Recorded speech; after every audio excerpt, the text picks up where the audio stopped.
पीले दांत वाली बहू। रंजना कभी ब्रश नहीं करती थी।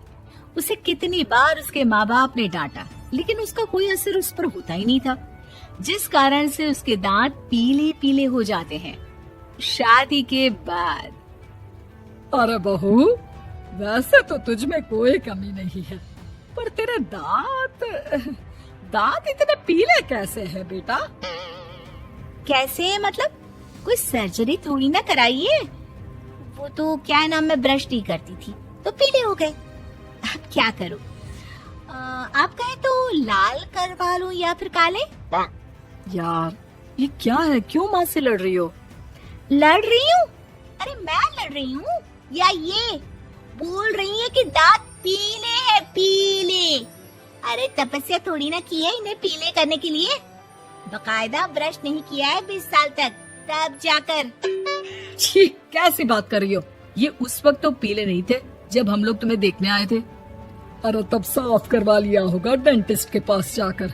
अब देखो कैसे पीले पीले लग रहे हैं। रंजना सास की तरफ गुस्से से देखती है।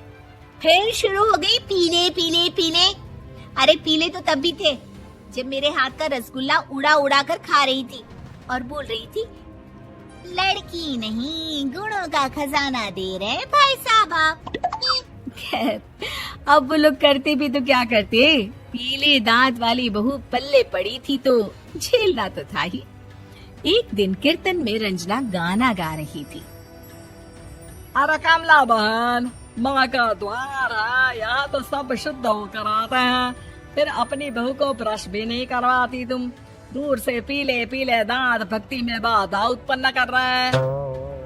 अरे कोई 2 साल के बच्चे थोड़ी ना लेकर आई हूँ मैं बहू बनाकर।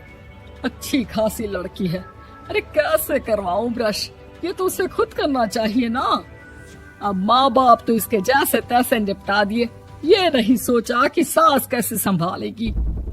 सास बहू को लेकर घर आ जाती है, लेकिन सोच लेती है कि अब इसे लेकर कहीं नहीं जाएगी। अगले रोज बहू कहती है, अरे क्या हो गया, मंदिर नहीं जाना क्या?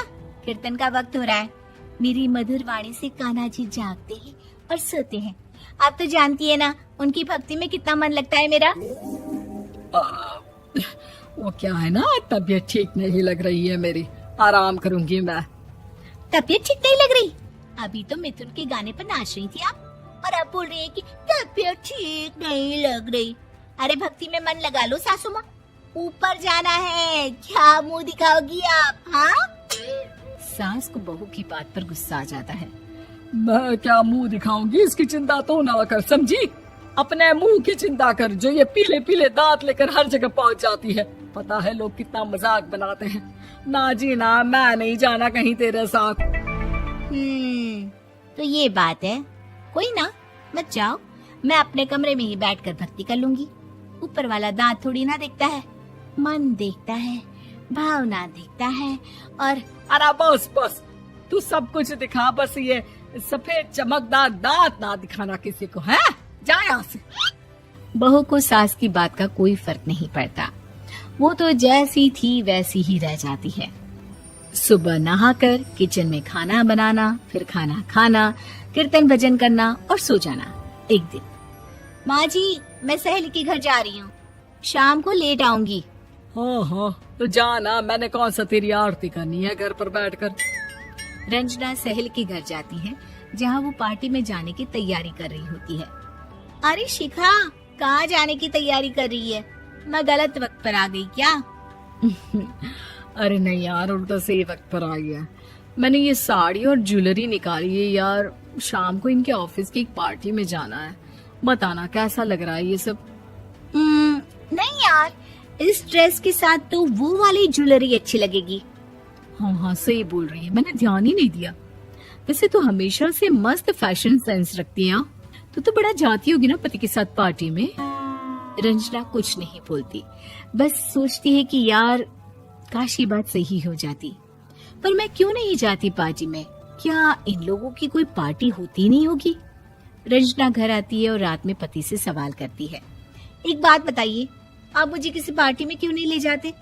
क्या आपकी यहाँ ऑफिस में पार्टी नहीं होती? पति बेचारा क्या कहता कि दांत पीले हैं तुम्हारे इसलिए। अरे कोई पार्टी होती नहीं हम लोगों के ऑफिस में, तो कहाँ से लेकर जाऊं? और मार्केट, मॉल, कहीं वीकेंड घूमना, कहीं तो। अरे यार सारे हफ्ते में एक छुट्टी मिलती है, तो सोचता हूँ कि आराम ही कर लूं। क्यों? रंजना मन मार के रह जाती है। पहले कभी सास के साथ मंदिर जाया करती थी, लेकिन वो भी सास ने ले जाना बंद कर दिया। घर बैठी बैठी रंजना बोर हो जाती है। तभी उसे आइडिया आता है और वो मायके जाने का सोचती है। सासू माँ, 2 दिनों के लिए मम्मी के घर जा रही हूँ। अच्छा अच्छा ठीक है, आराम से जा। और हाँ, माँ से कुछ अच्छी आदत सीख कर आना कि कैसे शरीर के हर भाग की तरह दांतों की सफाई भी जरूरी होती है, समझी? शुरू हो गई ना आप।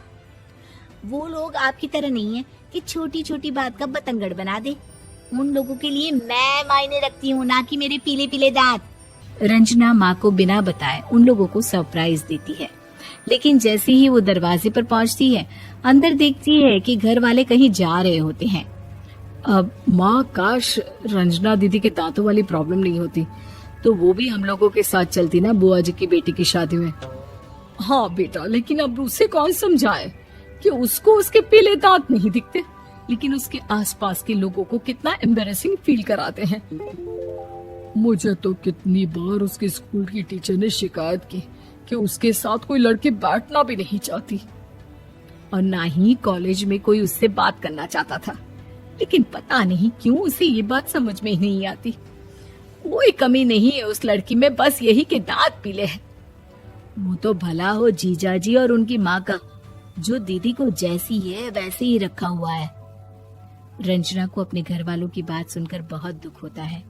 वो सोचती है कि वो क्या करे, लेकिन फिर वो सीधा डेंटिस्ट के पास जाती है, अपने दांत चमकाती है और कसम खाती है कि वो रोज ब्रश करेगी। अरे क्या हो गया? तुम तो 2 दिनों के लिए गई थी ना। पर कोई ना, अच्छा है, चलो आ गई तो। रंजना सास के सामने आकर खड़ी हो जाती है और पूरी स्माइल करती है, उसके चमकदार दांतों को दिखाती हुई। हैं? चले मंदिर। माँ, मुझे माफ कर दीजिए, मैंने आप लोगों को बहुत एम्बैरेसिंग फील करवाया। मैं आज से रोज ब्रश करूंगी।